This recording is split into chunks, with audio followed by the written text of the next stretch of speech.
નમસ્કાર મિત્રો, આજે તમને એક નવીન જ માહિતી જણાવી છે. વિશ્વના સૌથી વધુ પગાર મેળવનાર વ્યક્તિ વિશે વાત કરવી છે અને આ વ્યક્તિ છે ભારતીય. જી હા, જગદીપસિંહ એનું નામ છે અને એક જ દિવસના 48 કરોડ રૂપિયા પગાર લે છે, એટલે કે એક વર્ષનો પગાર 17,500 કરોડ રૂપિયા થાય છે.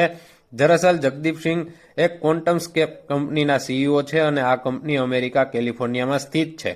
તેમણે યુએસએમાં બીટેક અને એમબીએનો અભ્યાસ કરી અને 2010માં તેમના મિત્રો સાથે આ કંપની સ્થાપી હતી અને ત્યારબાદ 2 જ વર્ષની અંદર જર્મનની મોટી કાર કંપની વોક્સ વેગને 300 મિલિયનનું રોકાણ તેમાં કરેલું છે અને બિલ ગેટ્સ પણ તેમાં રોકાણ કરેલું છે. મોટા શેર હોલ્ડર તરીકે આ બે કંપનીઓ છે અને આ કંપની શું કામ કરે છે તો કે ઇલેક્ટ્રિક કાર માટેની બેટરી બનાવે છે.